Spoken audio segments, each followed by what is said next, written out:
For nearly 15 centuries, it was nothing more than a whisper, a ghost story buried in parchment and fear.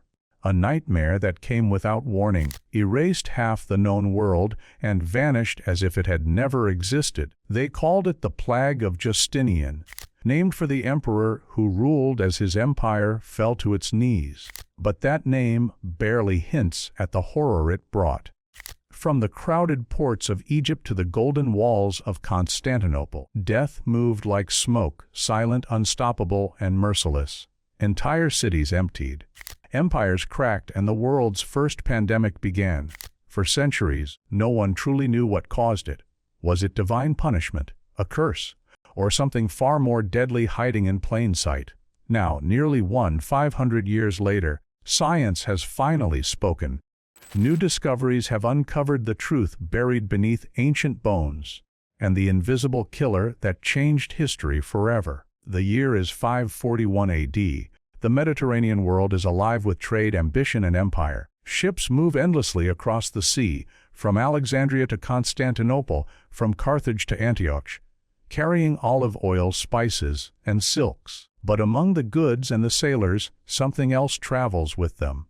Something invisible, something alive. In the bustling Egyptian port of Pelusium, a gateway between the Red Sea and the Nile Delta, a ship docks after a long voyage. Its crew, tired and unshaven, unload amphorae of grain bound for the Byzantine capital. But in the shadows of the ship's hold, tiny stowaways cling to sacks of barley fleas, feeding on the blood of rats that had found refuge among the cargo. These small, almost unseen creatures carry inside them one of nature's most devastating assassins, the bacterium Yersinia pestis. No one notices. No one suspects. Trade continues, and the empire hums with life. Within days, the first signs of sickness appear. A fever sudden and burning, swollen glands rising like stones in the groin and armpits, men and women collapsing in the markets, trembling, delirious. The air grows heavy with fear. Physicians gather, baffled, unable to stop what's coming. The disease spreads quietly at first. A merchant here, a dock worker there. But the numbers double, then triple, until Pelusium itself becomes a city of silence. From that point on, there's no stopping it. Carried along the arteries of the Byzantine world, the plague rides on trade caravans, merchant ships, and supply trains. It moves faster than armies, faster than the emperor's messengers. It follows the grain shipments that feed Constantinople, the lifeblood of the empire, ensuring that wherever food goes, death follows.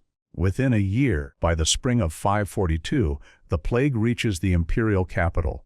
Constantinople, jewel of the Mediterranean, the greatest city of its age, is home to more than 500,000 souls. Its palaces glitter with gold, its cathedrals pierce the heavens, and its markets thrum with the energy of empire. Emperor Justinian I rules from his marble throne, convinced he is chosen by God to restore Rome's glory. But now an unseen enemy has breached the city's gates. At first, no one believes it. The empire's physicians call it a fever, a passing affliction. But then bodies begin to pile up. Chroniclers tell us the first cases appeared in the crowded harbor district, where ships from Egypt unloaded their cargo. The air was thick with the smell of the sea, of spices, and soon of decay. Within days, the sickness spread inland. By the time the authorities realized the scale of what was happening, it was too late. The plague was already everywhere.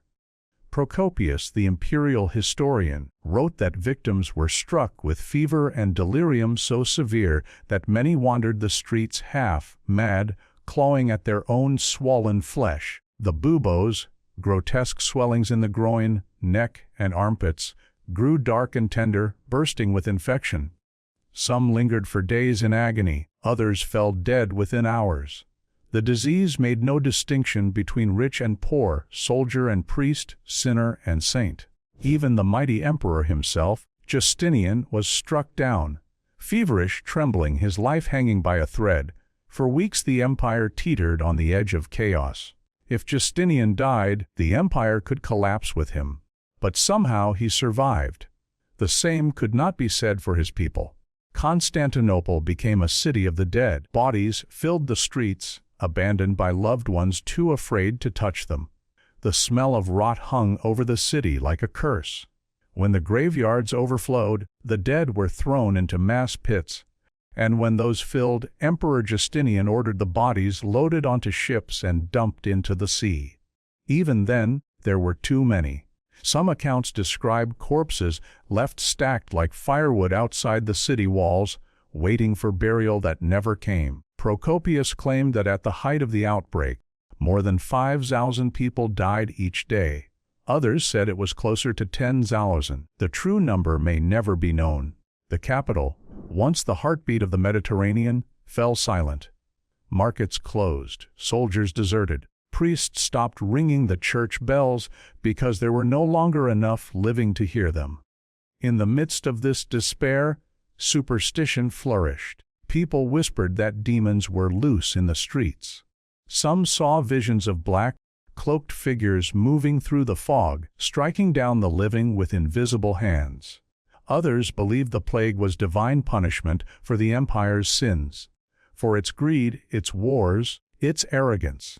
Processions filled the avenues as the desperate prayed for mercy. But the plague did not answer prayers. It cared nothing for faith or empire, and then, as suddenly as it had come, it was gone. By the following year, the pestilence began to recede. The city slowly stirred back to life. Survivors emerged from their homes, thin, pale, haunted.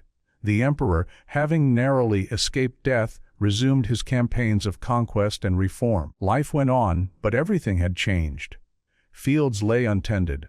Armies were decimated. Trade routes had fallen silent. The empire's treasury, once overflowing, was nearly empty, drained by the costs of burial, relief, and rebuilding. But the respite was only temporary. The plague would return again and again and again, in waves that rolled over the Mediterranean world for 2 centuries. The survivors of Constantinople stepped out into a world forever changed. The once thriving capital, heart of the Byzantine Empire, was a hollow echo of itself. Streets that once rang with the clatter of carts and the chatter of merchants were now silent. The laughter of children, the sermons of priests, the gossip of the markets, all gone, replaced by the low hum of morning prayers and the ever-present sound of shovels striking earth. Emperor Justinian, shaken but unbroken, emerged from his sickbed.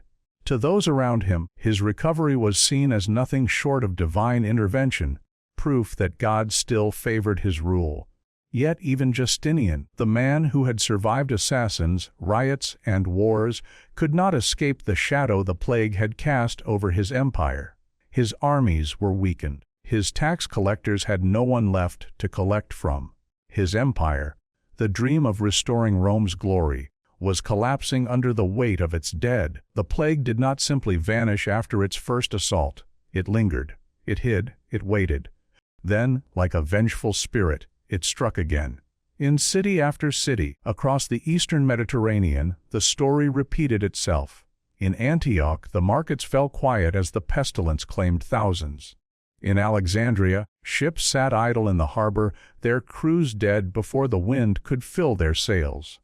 The disease leapt across the sea to Carthage, then inland to the farmlands of Gaul and the coasts of Italy. Even in the far reaches of the empire, in the misty hills of Britannia and the deserts of Persia, word spread of the great dying. Each new wave carried the same cruel pattern: the fever, the swelling, the screams, the silence. No one knew how to stop it. Doctors prescribed strange potions, mixtures of vinegar, crushed herbs, and prayers. Some recommended bloodletting, others suggested isolation or burning aromatic woods to cleanse the air. None of it worked. The plague paid no attention to cures or faith. It struck wherever life gathered: ports, marketplaces, monasteries, fortresses. Every gathering of humans became its banquet. Chroniclers described scenes that defied belief. Entire villages were found empty, doors swinging open in the wind, livestock wandering freely among the dead. Cities that had stood for centuries were reduced to ruins within months. The empire's borders, once held firm by the strength of its legions, began to crumble not under enemy swords, but under the invisible hand of disease. Historians estimate that the plague killed between 30 and 50 million people, nearly half the population of the known world. In some regions, entire generations disappeared. The scale of death was so vast that it altered the economy, the military, even the climate. Fields lay fallow for years. Forests reclaimed abandoned farms. The price of labor soared because there were too few left to work. Even the weather seemed to shift, as less farmland meant fewer fires, less smoke, and a brief, eerie cooling of the earth. And still, the cause of it all remained a mystery. To the people of the 6th century, the plague was divine wrath. To some, it was carried by evil winds or born from rotting corpses. No one could imagine the truth, that the killer was something too small to see, something living within the bodies of fleas, feeding on rats that lived among men. The real culprit, Yersinia pestis, would not be discovered for more than 1,000 years. Yet, even without understanding its source, people sensed patterns. They saw that the plague followed trade routes, that it flourished in warm, crowded ports. It came with the ships, and when the ships stopped, it faded. But by then, it was too late. The damage was done. The Byzantine Empire, already strained by war with Persia and rebellion at home, began to falter. Its armies, weakened by loss and fear, struggled to hold their borders. Tax revenue collapsed. Ambitious building projects, like Justinian's great cathedral of Hagia Sophia, drained what little remained of the imperial treasury. The emperor's dream of restoring the Roman world, of uniting East and West under one divine ruler, began to wither. Even as the empire staggered, the plague refused to release its grip.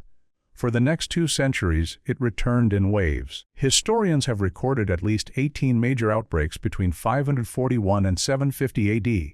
Each one lessened the empire's strength, leaving it more vulnerable to the rise of new powers. When the first Arab armies swept out of the Arabian Peninsula in the mid-7th century, they found a world already half crippled by plague.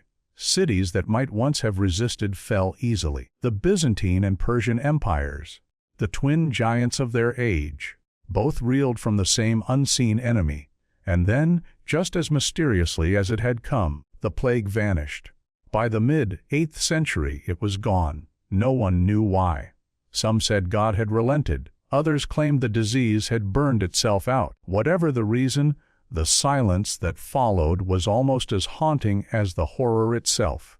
Generations grew up without memory of the pestilence, yet its mark remained, etched into the empire's history, its economy, and its very soul. For centuries, the plague of Justinian was remembered as both a divine punishment and a historical enigma. Chroniclers like Procopius and Evagrius Scholasticus left behind harrowing descriptions, but little understanding. The story survived only as a legend, the first great pandemic in recorded history, and the one that set the stage for all that followed. But history has a way of hiding its answers in bones and dust. For centuries, the story of the plague of Justinian was a ghost in the chronicles, vivid in description but hollow in proof. Historians could quote the terror, measure the death, trace its spread on maps, but the culprit itself remained unseen. Had it truly been the same pestilence that would one day strike Europe as the Black Death, or was it something else entirely? A lost disease that vanished with the empire it destroyed. The written accounts told of fever, delirium, and swollen buboes, all hallmarks of the bubonic plague. But no one could say for certain. The centuries had buried the evidence deep beneath cities long fallen into ruin, until science came looking. In the late 20th century, archaeologists began unearthing the forgotten bones of the Byzantine world.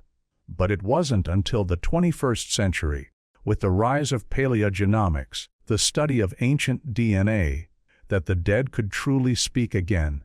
And when they did, they confirmed what history had whispered all along. The key came not from Constantinople nor from Egypt, but from a city few outside the scholarly world had ever heard of. Jerash, ancient Gerasa, nestled among the hills of modern-day Jordan. Once a thriving jewel of the Eastern Roman world, Jerash had been famed for its colonnaded streets, grand temples, and theaters carved from limestone. At its heart stood a massive hippodrome, where roaring crowds once cheered as chariots thundered past. But by the mid-6th century, the roar had faded. The cheers had died, the hippodrome's seats were cracked and silent, and beneath them, death had made its home. When archaeologists first excavated the site in 1993, they didn't expect to find a mystery buried beneath the old racetrack. But in chambers W2 and W3, they uncovered a haunting sight, a mass grave containing the remains of around 230 people, men, women, and children, laid hurriedly into the earth. The scene spoke of panic. The dead had been buried quickly, without ritual, without care. The pottery fragments nearby dated to the late 6th or early 7th century, exactly the time of the plague. For decades, the bones sat in archives labeled but silent. Then, in 2025, a team from the University of South Florida decided to listen. Led by Dr. Rebecca Sen and her colleagues, the researchers reopened the boxes of Jerash's dead and turned the full power of modern science upon them. They began with proteomics, the search for ancient proteins that might reveal traces of infection. Using ultra-sensitive mass spectrometry, they scanned bone and tooth samples for microbial signatures. The results were subtle but tantalizing, faint residues that hinted at the presence of Yersinia pestis, the bacterium responsible for the bubonic plague. But hints weren't enough. They needed proof. That meant turning to ancient DNA, fragments of genetic code preserved for centuries inside the teeth of the dead. Inside a sealed, sterile laboratory, scientists extracted material from the pulp of 8 teeth belonging to 5 individuals. The process was delicate, almost reverential, a dialogue between the living and the long dead. Each tooth was ground to powder, treated with chemical solvents, and passed through filters capable of isolating microscopic strands of DNA. Then came the sequencing, the moment of truth. What appeared on their screens was unmistakable, the genetic fingerprint of Yersinia pestis. Not just traces, not just fragments, but whole genome sequences, nearly complete and intact after almost 500 years. When the team compared the DNA across multiple individuals, the similarity was astounding. Each strain was almost identical, differing by only a single base pair in a million. That meant the people buried beneath Jerash's hippodrome had all been struck down by the same outbreak. A single, lethal wave that swept through the city with horrifying speed. The scientists were holding the first direct biological evidence of the plague of Justinian at the very heart of the Byzantine world. It was no longer just a theory, no longer just a story told by chroniclers. The bones themselves had confirmed it. The same bacterium that caused the Black Death in the 14th century had also ravaged Justinian's empire nearly 800 years earlier. But this discovery raised even deeper questions. If Yersinia pestis was responsible, how had it moved so far, so fast, and for so long? How had it crossed continents and centuries, appearing and vanishing like a ghost? To answer that, the team compared the Jerash strain's genetic code to every other known strain of Yersinia pestis, both ancient and modern. Through phylogenetic analysis, the building of a genetic family tree, they traced its lineage back through time. The result was a revelation. The Jerash strain was part of what scientists now call the first pandemic lineage, a distinct branch of the plague bacterium that circulated across Eurasia from the 6th to the 8th centuries. And yet, it was not isolated. It shared near-perfect genetic kinship with strains found thousands of miles away in Central Asia's Tian Shan Mountains. That connection pointed to a chilling truth. The plague of Justinian had likely begun far from the Byzantine heartlands, perhaps in the vast grasslands of the Eurasian steppe, carried westward by trade and war long before anyone in Constantinople even knew its name. The empire's prosperity had been its undoing. The same trade routes that brought silk, grain, and gold had also delivered its destruction, one flea bite at a time. This new evidence, recovered from bones once lost to history, confirmed that Yersinia pestis was not a one-time visitor, but a recurring plague that evolved and adapted over centuries. The same strain or its descendants would rise again, in Europe, in Asia, in the Black Death that would kill half of Europe in the 14th century. The bacterium had never truly died. It had merely gone silent. The discovery at Jerash changed more than just a footnote in history. It rewrote the story of one of humanity's darkest hours. For centuries, the plague of Justinian had been shrouded in mystery, dismissed by some scholars as exaggerated legend, its death toll debated, its cause uncertain. But the bones beneath the hippodrome had given it a voice again. A whisper carried from the 6th century to the 21st, speaking not of myth, but of microbial truth. In those strands of DNA humanity found its reflection, fragile, resilient, and endlessly vulnerable to the unseen. The genetic evidence confirmed that Yersinia pestis was not only the killer of the medieval world, but a survivor in its own right, a pathogen that had haunted our species for millennia, adapting, evolving, and re-emerging whenever conditions allowed. It was not a ghost. It was a constant companion waiting in the dark corners of history for another chance. For scientists, the implications were profound. By comparing the Jerash genome with those from later outbreaks, including the Black Death of the 14th century and smaller epidemics that followed, researchers began to piece together the evolutionary story of Yersinia pestis. They found that the bacterium had changed remarkably little. The same genes that made it deadly in Justinian's time, genes like YIMT, which allowed it to survive inside fleas and pass to humans through bites, were still present centuries later. But there were differences too, subtle shifts in virulence, in resistance, in adaptability. The Justinian strain, for instance, lacked some of the mutations that made later outbreaks even more explosive. Yet its impact had been equally catastrophic, proving that the world it invaded, not the microbe itself, determined the scale of devastation. In the 6th century, humanity had no defenses, no antibiotics, no understanding of contagion. Cities were crowded, sanitation was poor, and superstition ruled over science. People buried their dead in haste, fled in panic, and prayed for mercy from gods who offered only silence. It was not simply a biological disaster. It was a collapse of confidence. The empire that had dreamed of eternal glory discovered its limits. Justinian, once seen as invincible, was forced to confront his own mortality. He rebuilt Constantinople's walls, repaired aqueducts, restored order. But the invisible wound to the empire's spirit never truly healed. The Byzantines would survive, yes, but the light that had once burned so brightly dimmed after the plague.